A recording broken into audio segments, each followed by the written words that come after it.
अस्सलाम वालेकुम नाज़रीन, मैं हूं रिजवान जाफर। आप देख रहे हैं प्रोग्राम अमन बराबरी के साथ।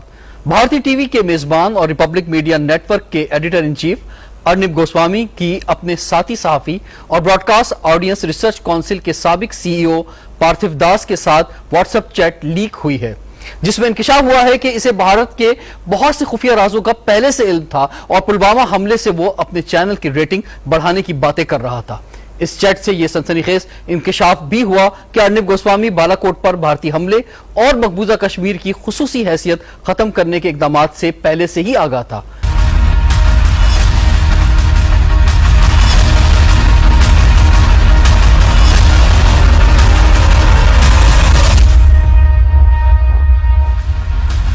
पुलवामा का ड्रामा हुआ बेनकाब, 2 साल बाद पाकिस्तान का मौक़िफ़ सच साबित हो गया। भारतीय सहाफी अर्नब गोस्वामी और ब्रॉडकास्ट ऑडियंस रिसर्च काउंसिल सरबराह की व्हाट्सएप चैट ने भांडा फोड़ दिया। It gives the Republic Media Network pride to be identified as the enemy of the terror state called Pakistan. अपने चैनल पर बैठकर पाकिस्तान के खिलाफ जहर उगलने वाले अर्नब गोस्वामी ने पुलवामा में 40 भारतीय फौजियों के मरने पर खुशी मनाई। मोदी ने जिस वाक़े पर तिस्वे बहाए, अर्नब ने उसे फतह करार दिया। चैनल पर मोदी के जय जयकार करने वाले अर्नब को मोदी सरकार और आला फौजी हुक्काम के सारे ड्रामे का पहले ही इल्म था। अर्नब गोस्वामी बालाकोट हमले और कश्मीर में आर्टिकल 370 के खात्मे से भी आगाह था। अर्नब ने व्हाट्सएप से पैगाम भेजे और 23 फरवरी को पाकिस्तान से मुतालिक बड़ी खबर की पेशगी इत्तला दी। लिखा, मोदी पाकिस्तान के खिलाफ कार्रवाई करना चाहता है, कश्मीर में कुछ बड़ा होने वाला है। बालाकोट वाक़े के बाद भी अर्नब ने पैगाम भेजा और लिखा, अभी मजीद कार्रवाई भी होगी। भारतीय प्रोफेसर अशोक सिवाई पहले ही पुलवामा को ड्रामा करार दे चुके हैं। उनका कहना है, मोदी ने पुलवामा में वही किया जो 2002 में गुजरात में किया था। सारा ड्रामा वोट बटोरने के लिए था। लाशों पर सियासत मोदी का हमेशा से वतीरा रहा। पहले गुजरात में मुसलमानों का खून बहाया, फिर पुलवामा में अपने ही फौजियों को मरवाया। कुर्सी का पुजारी मोदी और रेटिंग के भूखे अर्नब के गठजोड़ का पर्दा फाश हो गया। साथ ही आला भारतीय अस्करी के आदत की भी किलई खुल गई कि किस तरह वो बीजेपी हुकूमत और मीडिया के साथ मिलकर पाकिस्तान मुखालिफ खेल खेल रही है। नाज़रीन, पैकेज आपने देखा। पाकिस्तान के दफ्तर खारजा ने अपने रद्दअमल में कहा है कि ये इंकशाफात इस बात की तस्दीक है कि बीजेपी ने इलेक्शन जीतने के लिए अपनी अवाम और दुनिया की आंखों में धूल झोंकी और दहशतगर्दी का ढोंग रचाकर बालाकोट पर फॉल्स फ्लैग ऑपरेशन किया। दफ्तर खारजा ने यह भी कहा कि भारत की तरफ से पाकिस्तान के खिलाफ नफरत अंगेज और जाली खबरों की मुहिम भी चलाई जा रही है। नाज़रीन, इसी मौजू पर आज के प्रोग्राम में हम बात करेंगे और पहले मरहले में हमारे साथ मौजूद हैं सीनियर सहाफ़ी मारूफ तजियाकार जनाब मजहर अब्बास साहब। मजहर अब्बास साहब, आपने देखा होगा कि जिस तरह से एक प्लानिंग नजर आ रही है हुकूमत की और खासतौर पे मीडिया के साथ मिलकर, और एक एंकर जो है वो इतना ज्यादा उसको पावर उसकी जो दिखाई जा रही है कि उसे चीजें पहले से मालूम है और वो जो पाकिस्तान पे डाले जा रहे हैं वो बेसिकली खुद भारत करवा रहा है। आप क्या कहेंगे इसमें? देखिए, इसमें प्रॉब्लम किसी के पहले जानने और बाद में जानने की नहीं है। प्रॉब्लम यह है कि आपके पास चॉइस होती है। आप प्लांटेड खबरें देते हैं, प्लांटेड खबरें दी जाती हैं हम, और ये जो खास एक माइंडसेट है, ये जो इंडियन इलेक्ट्रॉनिक मीडिया है, अगर आप देखें तो प्रिंट मीडिया में बहुत से, इवन इंडियन प्रिंट मीडिया में बहुत से लोग जो इंडिया का इलेक्ट्रॉनिक मीडिया है उसे शदीद तनकीद का निशाना भी बनाते हैं। अब ये गोस्वामी जैसे लोग जो हैं, ये प्रोडक्ट है उस माइंडसेट की जो इस वक्त इंडियन इलेक्ट्रॉनिक मीडिया पे छाया हुआ है। और ये इसी वजह से जो एक टीआरपी की रेस है, खैर हमारे यहाँ भी वो रेस है, लेकिन वहाँ totally completely Indian electronic media और एक खास सर्कल जो है इंडियन इलेक्ट्रॉनिक मीडिया का, वो बीजेपी का स्पोक्समैन बना हुआ है। और ये भी रिपब्लिक टीवी जो है वो उसको भी अगर आप सामने रखें कि इससे पहले वो कहाँ प्रोग्राम करते थे, वही मौसूफ, और फिर रिपब्लिक टीवी उन्होंने उनको किस तरीके से कंप्लीटली टेक ओवर कर लिया है। और इंडियन मीडिया के थ्रू जो बीजेपी की जो पॉलिटिक्स है और बीजेपी का जो बयानिया है उसको इंडियन इलेक्ट्रॉनिक मीडिया के थ्रू प्रोपेगेट किया जाता है। लेकिन मगर अब्बास साहब, इसमें जो अभी कांग्रेस और दीगर अपोजिशन जमातों ने जो बात की है कि मुश्तरका पार्लिमानी कमेटी से इंक्वायरी का मुतालबा किया, और अवामी सतह पर जो हम दूसरे चैनल हैं वहां के जो देख रहे हैं कि भाई ये जो मिल बैठकर आप एक प्लान बना रहे हैं और उस पर इंसानी जानों से यानी भारत के अपने ही लोगों से जो खेला जा रहा है, तो ये जो अवामी प्रेशर है या अपोजिशन का जो प्रेशर है, इससे कुछ फर्क पड़ेगा वहां की इस जर्नलिज्म पर? मेरा ख्याल है मुश्किल मुझे नजर आता है। प्रेशर वैसे तो जाहिर है किस हद तक प्रेशर बनता है। अगर आपको याद हो कि जब बंबई अटैक हुआ था, बंबई अटैक में एक ऐसी ही चीज पकड़ी गई थी और वो थी ये कि उस वक्त एक बाकायदा एक चैनल ने, एक एंकर ने एक फेक किस्म का ड्रामा रचाया और उन्होंने बाकायदा दिखाया कि कोई आदमी जो है वो फलां जगह पे खड़ा है और उस तरीके से उसका इंटरव्यू किया जाता है जैसे वो टेररिस्ट है और वो टेररिस्ट जो है वो इंटरव्यू दे रहा है और बाद में पता चला ये पूरा फेक था। अब ये सारी चीजें होती क्यों हैं? एक तो ये कि आपके यहाँ इंडो पाकिस्तान इस वक्त इंडो पाक में एक टीआरपी की रेस है, उसको रेगुलेट प्रॉपरली नहीं किया गया। लेकिन इंडिया में खासतौर पे मैंने देखा है कि जब से इलेक्ट्रॉनिक मीडिया आया है, यानी कारगिल के पीरियड से आप उठा लें, उस वक्त तो पाकिस्तान में सिर्फ पीटीवी हुआ करता था, कि कारगिल के पीरियड से जिस तरह की फेक न्यूज का जो है वो दिखाई गई हैं, भेजी गई हैं, चाहे वो इवन प्रिंट मीडिया में भी इस तरह की चीजें छपी हैं, तो पूरा इंडियन मीडिया जो है इस वक्त वो तकरीबन एक माउथ पीस बन के रह गया है, और खास तौर पे इलेक्ट्रॉनिक मीडिया, और उसमें वो जो एक्सट्रीमिस्ट नैरेटिव है उसको प्रमोट किया जा रहा है। अब किस हद तक इंडियन कांग्रेस या इंडिया की ऑपोजिशन जमातें वो डिमांड तो कर रही हैं कि इस पे कमेटी बनाई जाए, कमीशन बनाया जाए, लेकिन एक जो पब्लिक प्रेशर है वो मुझे अभी उस अंदाज में नहीं नजर आया जिस अंदाज में होना चाहिए। लेकिन अगर ये चीज चलती रही तो यकीनन गोस्वामी जैसे लोग एक्सपोज होंगे, होना शुरू होंगे, और ऐसे लोगों की उम्र बहुत ज्यादा नहीं होती। उम्र से मुराद ये कि उनका जो करियर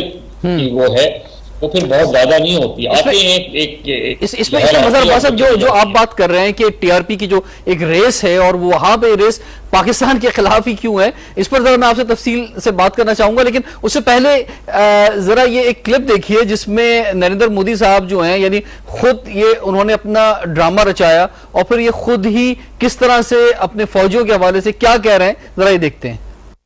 सबसे पहले मैं पुलवामा के आतंकी हमले में शहीद जवानों को आदरपूर्वक श्रद्धांजलि अर्पित करता हूं। उन्होंने देश की सेवा करते हुए अपने प्राण न्योछावर किए हैं। जी, तो आपने देखा मज़हर अब्बास साहब के ये तो बड़ी वो पुरानी बात हो गई कि पूरा एक गेम खेल कर जो है उस पर खुद ही जो है अपनी जो है वो कुर्सी बचा ली, क्या बल्कि कुर्सी पे आके बैठ गए। तो इस पर आप क्या कहना चाहेंगे? इस पे वही अक्सर हम जफर इकबाल साहब का वो मशहूर शेर है, उसी को अक्सर ऐसे हालात में वो बिल्कुल जो है वो मेरा ख्याल है बिल्कुल सही निशानदेही करता है कि झूठ बोला है तो कायम भी रहो इस पर जफर, आदमी को साहिब किरदार होना चाहिए। तो ये जो सूरत हाल है ये मोदी साहब की और ये बीजेपी की उनकी पॉलिटिक्स ऑफ हेट है, और वो politics of hate towards Pakistan है। यानी जितना एक्सट्रीमिज्म इंडिया में इस वक्त है, जितनी इंतहा पसंदी इंडिया में है, मुझे नहीं लगता कि दुनिया के किसी और इलाके में इस तरह की इंतहा पसंदी है।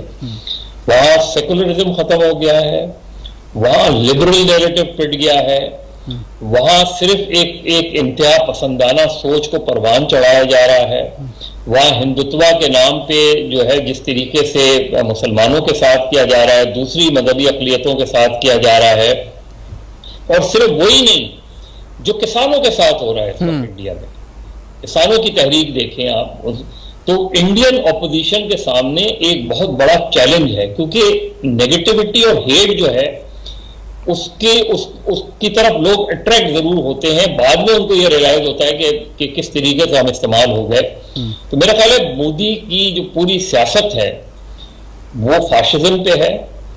वो जिस तरीके से, इससे पहले आप शेख सेना ले लें, उस समय बाल ठाकरे का पीरियड ले लें, वो सारी चीजें अगर आप देखें तो पिछले 25-30 साल में हमें वो चीजें आगे ही बढ़ती, यानी जिस तरीके से उन्होंने पाकिस्तान के साथ तमाम ताल्लुकात खत्म किए और एक शुरू में एक मुनाफकत की सियासत की कि पाकिस्तान आ भी गए, बहुत चीजों को जो है इस तरीके से अमन की बात की, लेकिन जो माइंडसेट है उनका और जो पॉलिटिक्स ऑफ हेट है उनकी, वही वो समझते हैं कि जब तक वो पाकिस्तान के साथ नफरत को प्रमोट नहीं करेंगे शायद बीजेपी के सर्वाइवल नहीं है। हालांकि उसमें और बहुत सी चीजें इसमें मैं इसी तरफ आना चाह रहा था, और खासतौर पर इसको जरा मीडिया को मिलाते हैं। मजहर अब्बास साहब, आपका बहुत तजुर्बा है कि मकसद टीआरपी के लिए मकसद क्या पाकिस्तान ही बचा है, इनकी अपने सारी चीजें खत्म हो गई हैं कि तमाम तर तवज्जो तमाम तर प्लानिंग सिर्फ इसी तरफ है, यानी यहां तक के यानी इसकी इंतहा यह है कि आप इंसानी जानों से खेल गए और फिर इलेक्शन जीतने के लिए आपको कोई ना कोई जो है ऐसी चीज चाहिए, कोई ऐसा वाकया चाहिए कि जिसकी बेस पर आप आवाम के अंदर जाएं और पाकिस्तान के खिलाफ तकरीरें करके अपनी लोकल आवाम को जो है वहां के वोट लें। ये तो इंतहा पसंदी की बिल्कुल इंतहा है मजहर साहब। जी, मैंने यही कह रहा कि अगर आप देखें और सही, हम चूंकि हमारी एक बदकिस्मती है कि हम अपना केस इंटरनेशनली मार्केट से अंदाज में नहीं करते, वरना सबसे आपका स्ट्रॉन्ग केस दुनिया को बताने का यह है कि पाकिस्तान में इंतहा पसंदी को कभी भी वोट नहीं मिलता जी। भारत में इंतहा पसंदी को वोट मिलता है, एक इंतहा पसंदाना जमात जो है और जो अपनी इंतहा को पहुंची हुई है उसको वहां पब्लिक सपोर्ट भी हासिल होती है। तो जो पाकिस्तान को एक इंतहा पसंद मुल्क कहा जाता है, जो पाकिस्तान में पाकिस्तान में या जिन लोगों को वो कहते हैं पाकिस्तान में इंतहा पसंद, उनकी आखिर तक सीट 0 ही रहती है, और जिन्हें हम इंतहा पसंद कहते हैं वो एक नहीं 2 दफा वजीर आजम बन गए। वही मैं कह रहा हूं जी। तो लेकिन हम इंटरनेशनल, हमारा एक सबसे बड़ा प्रॉब्लम ये है कि हम अपने केस को, हम एक बहुत ही मजबूत मुकदमे के बहुत ही कमजोर वकील हैं। हमारा कश्मीर का मुकदमा बहुत मजबूत है, हमारा इंतहा पसंदी का मुकदमा बहुत मजबूत है। हम दुनिया को ये बावर कराते हैं कि बराबर सही मानों में बावर नहीं करा पाए कि पाकिस्तान में अगर इंतहा पसंदी और दहशतगर्दी आई है तो इसका रूट कॉज जो है वो अमेरिका है। हम दुनिया को ये नहीं बता सकते कि पाकिस्तान के अंदर अगर आप 70 या 79 से पहले का पाकिस्तान देखें तो उसमें आपको इंतहा पसंदी के वो नहीं नजर आते, लेकिन हिंदुस्तान में इंतहा पसंदी इस हद तक बढ़ गई है कि उन्होंने खेलों की सरगर्मियां एकदम बीच में क्रिश्चियंस पर अटैक हो रहे थे, चर्चेस पर अटैक हो रहे थे। तो वो जो अपनी मार्केट करते हैं वो अपनी ऑडियंस के लिए ये करते हैं कि जी पाकिस्तान जो है वो सबसे बड़ी प्रॉब्लम है, जबकि ये वही पाकिस्तान ने बहुत आगे जाके चीजें की हैं जी। पाकिस्तान ने अगर आप देख लें कि इवन परवेज मुशर्रफ साहब का पीरियड देख लें, आगरा में जाके उन्होंने क्या किया, तो पाकिस्तान ने तो हर वक्त दोस्ती और अमन का हाथ बढ़ाया। ठीक है, बहुत बहुत शुक्रिया मजहर अब्बास साहब, बहुत बहुत शुक्रिया। और टाइम एक ब्रेक का हो रहा है, ब्रेक के बाद हमारे साथ एक और मेहमान साथ होंगे। देखते रहिए प्रोग्राम अमन बराबरी के साथ। वेलकम बैक नाज़रीन, आप देख रहे हैं प्रोग्राम अमन बराबरी के साथ।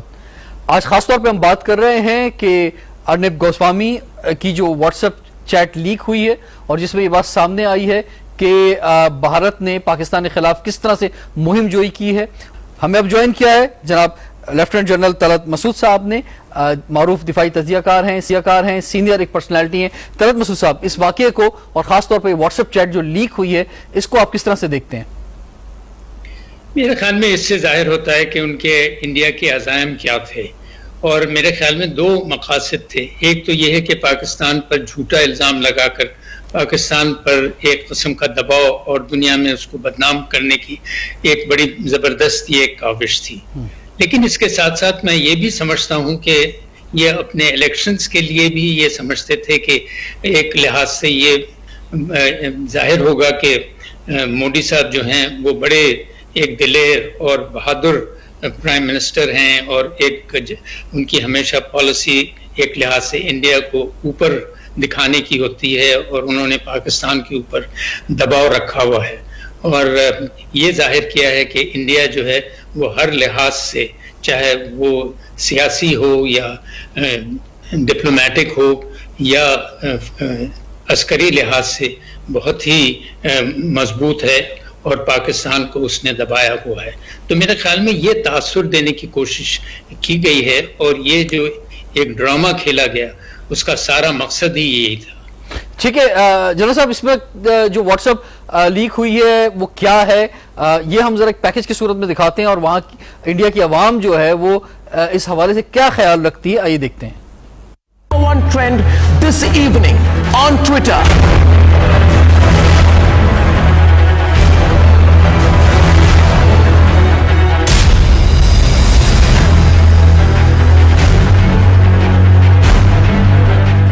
सोशल मीडिया पर भारतीय सार्फिन अपनी ही हुकूमत और टीआरपी के लिए खिदमत करते मस्खरे एंकर अर्नब गोस्वामी के खिलाफ भड़क उठे। भारत में अर्नब गेट टॉप ट्रेंड बन गया।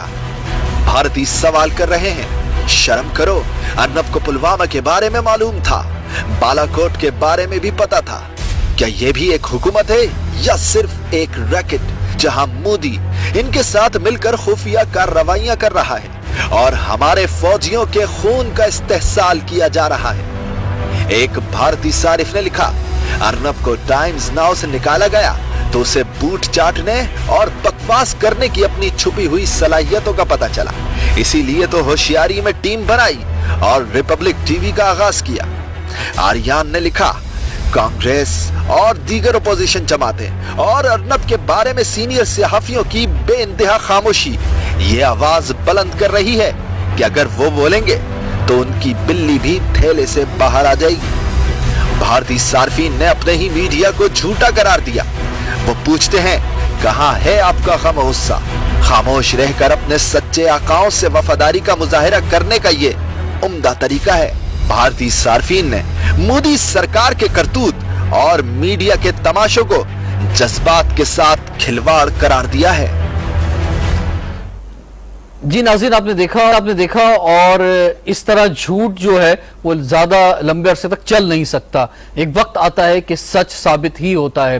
जनरल साहब जरा फरमाइए कि दहशतगर्दी के वो इल्जामात जो पाकिस्तान पर भारत लगाता रहा, खासतौर पर पुलवामा अटैक के वाले से हम बात करें तो इस व्हाट्सएप चैट के जरिए तो ये बात बिल्कुल वाज़ेह तौर पर सामने आ गई है कि ये सब कुछ जो है एक प्लान एक्टिविटी थी। और उसके साथ साथ यही नहीं बल्कि बालाकोट का जो वाकया है वो भी, और कश्मीर पे जो हम देखते हैं आर्टिकल्स के हवाले से, ये सब चीजें जो हैं एक मीडिया के साथ एक प्लान मुहिम थी और उसका बुनियादी मकसद जो है वो इलेक्शन जीतना था। जी, आप बिल्कुल सही कह रहे हैं, इसका सारा मकसद ही यही था और इंडिया के जो अवाम हैं उनको एक लिहाज से धोखा देने वाली बात है और एक दुनिया में ये तासुर देने की कोशिश थी कि पाकिस्तान जो है वो एक लिहाज से जारहाना कार्रवाइयाँ करता है उसका, लेकिन इंडिया बड़ी पुरजोश तरीके से उसका जवाब देता है। तो मेरे ख्याल में ये पूरा जो ड्रामा था वो तो एक्सपोज हो गया, लेकिन शर्मनाक बात ये है कि ये न सिर्फ ये इंसिडेंट बल्कि आपने देखा कि जिस तरीके से इंडिया का रवैया पाकिस्तान के साथ रहा है और दूसरे लोग देख रहे हैं और जिस तरीके से वो कश्मीर में जुल्म किए जा रहे हैं, इंटरनेशनल कम्युनिटी और ख़ास तौर से मगरबी दुनिया जो है उसने अपनी आंखें बंद की हुई हैं। इसकी एक बहुत बड़ी वजह ये है कि वो ये समझते हैं कि इंडिया की जो स्ट्रेटजिक अहमियत है या जो उसकी इक़्तिसादी और माशी उनसे रवाबित हैं वो इतने मजबूत हैं कि वो किसी सूरत में पाकिस्तान को के साथ अगर वो गलतियां भी करता है और इस किस्म का गलत प्रोपेगेंडा करता है और पाकिस्तान पर दबाव डालता है और लाइन ऑफ कंट्रोल पर मुसलसल पाकिस्तान पर फायरिंग होती है लाइन ऑफ कंट्रोल पर, इसके बावजूद आपने देखा कि वो खामोश रहते हैं। तो ये चीज़ें तो हमें अब समझनी चाहिए कि जब तक पाकिस्तान खुद अंदरूनी लिहाज से मजबूत नहीं होगा, उसकी इक़्तिसादी और माशी हालत बेहतर नहीं होगी, उसकी सियासी इस्तेहकाम नहीं आएगा, दुनिया हमारी तरफ नहीं देखेगी और इंडिया जो भी चाहेगा पाकिस्तान को दबाता इसमें जनरल साहब, वजीर आजम पाकिस्तान इमरान खान साहब की जो ट्वीट्स हैं वो बड़ी इंपॉर्टेंट है कि 2019 में जनरल असेंबली से अपने खिताब में मैंने बताया कि सिफाक मोदी सरकार ने बालाकोट बहरान को कैसे अपनी इंतखाबी फतह के लिए इस्तेमाल किया। अब अपनी सहकारियों के हवाले से मशहूर भारतीय साफी की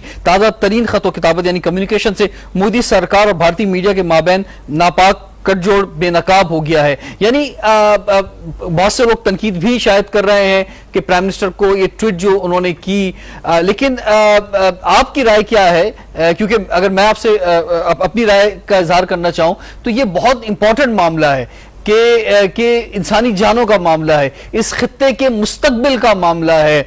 ये एक बहुत बड़ी दहशतगर्दी है जो भारत कर रहा है। इस पर प्राइम मिनिस्टर का एड्रेस करना बहुत ज्यादा जरूरी था, क्योंकि प्राइम मिनिस्टर को दुनिया भर में खास अहमियत हासिल है और प्राइम मिनिस्टर खासतौर पर ट्वीट करते हैं तो इंटरनेशनल मीडिया और दुनिया में उसको बहुत अहमियत दी जाती है। जनरल साहब जी बिल्कुल, मैं आपसे इत्तेफाक करता हूं और ये बड़ा जरूरी था और मेरे ख्याल में प्राइम मिनिस्टर को एक बहुत अच्छा सुनहरी मौका मिल गया कि अक़वाम मुत्तहिदा में उन्होंने इस बात पर जोर दिया कि जिस तरीके से इंडिया जो है पाकिस्तान पर जारहाना कार्रवाई कर रहा है, धोखा दे रहा है दुनिया को और ये तासुर देने की कोशिश कर रहा है कि पाकिस्तान जो है वो जारहाना कार्रवाइयाँ कर रहा है, ना कि इंडिया।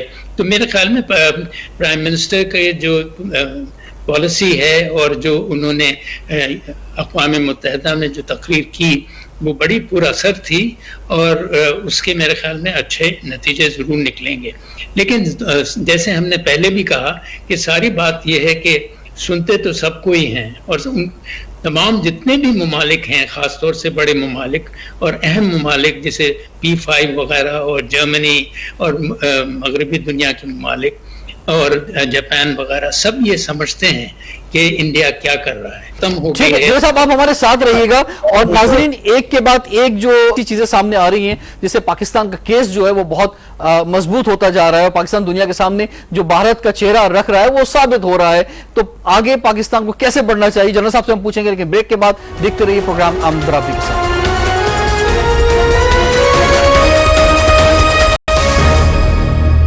वेलकम बैक नाज़रीन, आप देख रहे हैं प्रोग्राम आमद बराबरी के साथ। और अब ये वाज़ेह तौर पर साबित हो गया कि पुलवामा का ड्रामा जिस तरह से रचाया गया और पूरा एक स्क्रिप्ट लिखा गया और मोदी साहब ने बाद में आंसू भी बहाए, यानी तकरीर करके सारे इल्जामात और सबका जिम्मेदार जो है पाकिस्तान को ठहराया। वैसे वो क्या कह रहे थे, पहले जरा देखते हैं। मैं आतंकी संगठनों को और उनके सरपरस्तों को कहना चाहता हूं कि वे बहुत बड़ी गलती कर चुके हैं। बहुत बड़ी कीमत उनको चुकानी पड़ेगी। मैं देश को भरोसा देता हूं कि हमले के पीछे जो ताकतें हैं, इस हमले के जो भी गुनहगार हैं, उन्हें उनके किए की सजा अवश्य मिलेगी। जी मेरे ख्याल में इसमें कोई शक नहीं कि किस हद तक उन्होंने झूठ बोला है और किस हद तक इंडिया के अवाम को धोखा दिया है और ये सारी दुनिया को तासुर देने की कोशिश की गई है कि पाकिस्तान जो है वो जारहाना कार्रवाई कर रहा है और उसका हम कितनी इफेक्टिव तौर से उसका हम बदला ले रहे हैं। तो ये तमाम जो ड्रामा था ये तो इलेक्शंस के लिए था और ये बताने की कोशिश की गई है कि प्राइम मिनिस्टर मोदी जो हैं वो एक बहुत बड़े लीडर हैं और बड़े फर्म लीडर हैं और वो किसी किस्म की पाकिस्तान से नरमी नहीं बरतेंगे। तो ये तमाम चीज़ें जो हैं, ये जो ड्रामा था, ऐसे तो अब इंडिया के तमाम लोगों को पता लग गया है, लेकिन इसके बावजूद भी आप देखें कि उसकी जो हिमायत है वो काफ़ी है। तो इससे क्या जाहिर होता है कि इंडिया के लोग भी एक लिहाज से उनकी इस कदर नफरत है और जिस तरीके से प्रोपेगेंडा हुआ है पाकिस्तान के खिलाफ तो अगर कोई इस किस्म की भी और ये जो पूरा प्लान था वो भी सबके नहीं, लेकिन सर एक बड़ा पढ़ा लिखा तबका भी भारत में मौजूद है। इस वक्त जो है अकलियत भी है जो कि बहुत जुल्म और ज्यादती का शिकार है भारत के अंदर। फिर ओवरसीज इंडियंस भी हैं जो देख रहे हैं इन सारी चीजों को। इस तरह के जो ड्रामे हैं और इंतहा पसंदी जो है, जनरल साहब आप फरमाएं, क्या ज्यादा देर तक चल सकती है?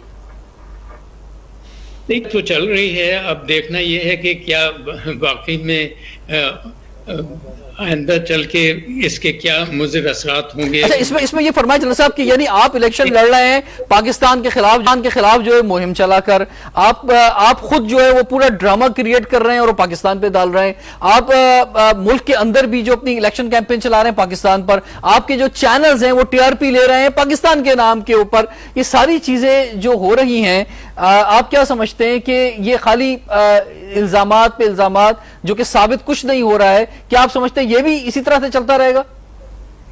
नहीं, हमें ये भी समझना चाहिए कि ये जो पाकिस्तान पर मुसलसल इल्जामात हैं, एक तो ये है कि पाकिस्तान दुश्मनी तो उनका एक बहुत बड़ा मोटो है और एक पॉलिसी है, लेकिन इसके साथ साथ इसकी और क्या वजूहात हैं जिनकी बुनियाद पर पाकिस्तान के साथ इस कदर इख्तिलाफ है। एक तो ये है कि इस वक्त इंडिया की जो इक्तिसादी और माशी हालत है और जो कोविड तरीके से फैल रहा है, उसको आप अगर उस पस मंजर में देखें तो मैं ये समझता हूँ कि उनकी जो नज़रें हटाना है असल जो वहाँ के चैलेंजेस हैं।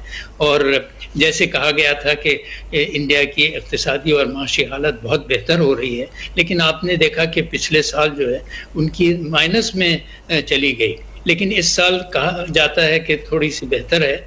लेकिन मैं ये कहूँगा कि ये तमाम चीज़ें भी हमें ये समझना चाहिए कि ये वजूहात की बिना पर भी पाकिस्तान के ऊपर वो दबाव रखते हैं ताकि लोगों की नजरें जो हैं और लोग ये तो जनरल साहब फिर ऐसे मौके पर ऑपोजिशन का जो रोल है वो बड़ा अहम हो जाता है। और इस व्हाट्सएप चैट के मौके पर भी कांग्रेस समेत दीगर अपोजिशन जमातों ने मुश्तरका पार्लिमानी कमेटी से इंक्वायरी करने का मुतालबा किया है। और फिर अगर ये तमाम तर मीडिया और हुकूमत अगर ये सबको पाकिस्तान की तरफ जो है वो पूरे मुल्क को लगा देते हैं, तो अपोजिशन का काम है कि वो मुल्क में जो बेइंतहा गुर्बत, जो पूरी दुनिया में इतनी गुर्बत नहीं है जो इंडिया के अंदर मौजूद है, उसके लिए कुछ जो है आवाज उठाएं। वहां जो बेरोजगारी इस वक्त जो इंडिया में है, जो पूरी दुनिया में नहीं है, उस पर जो है वो आवाज उठाएं। वहां टॉयलेट्स नहीं है, वहां बुनियादी जो हकूक हैं वो लोगों को नहीं मिल रहा है, वहां पे जो खासतौर पर अक़लियतें हैं उनके साथ जो जुल्म ज्यादती हो रही है। तो अपोजिशन क्या कर रही है इस सिलसिले में जनाब?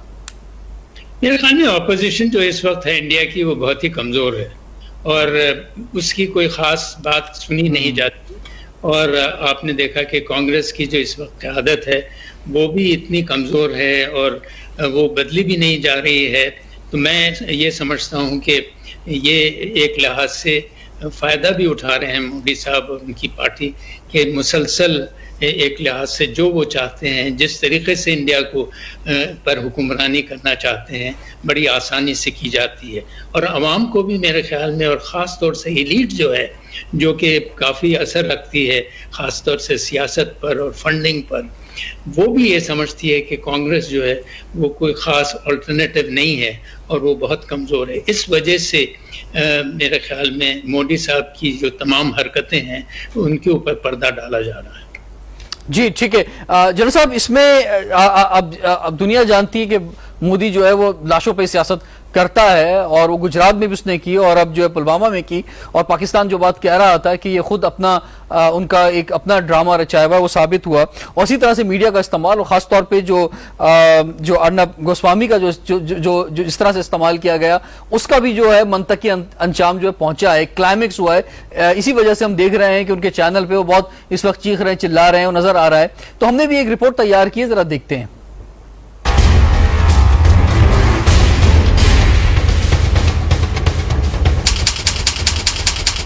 14 फरवरी 2019 मक्कार मोदी ने कारिंदों के साथ बारूद और खून की साजिश रची।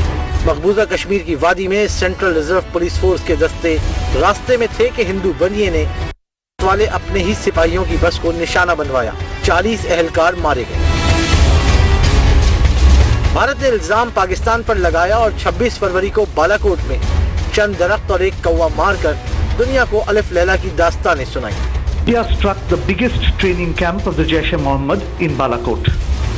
In this operation, a very large number of Jaish-e-Mohammed terrorists, trainers, senior commanders and groups of jihadis who were being trained for Fidaiin action were eliminated.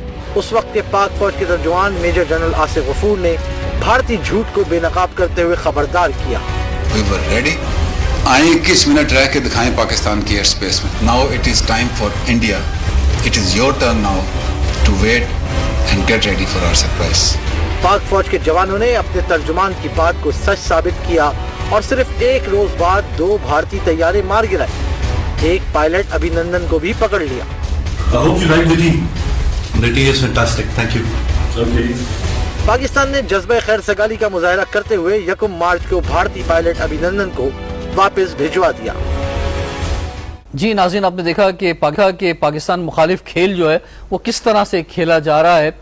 General Talat Masood साहब, सर फरमाइए कि पाकिस्तान को अब आगे जो अपना केस है वो किस तरह से पेश करना होगा, क्योंकि पाकिस्तान में, बलोचिस्तान में या कराची में जो भारत ने दहशतगर्दी की है उसके भी सबूत पाकिस्तान के पास मौजूद है। हाजिर सर्विस हमारे पास तो फौजी मौजूद है और उसके अलावा मुख्तलिफ मौकों पर जो भारत इंतहा पसंदी और दहशतगर्दी कर रहा है उसके भी सबूत बड़ी तादाद में जमा हो गए। तो हम एक बड़े जबरदस्त अंदाज में केस जो है लड़ सकते हैं। कैसे आगे हमें पेशरफ्त करनी होगी, मेरा आपसे आखिरी सवाल है।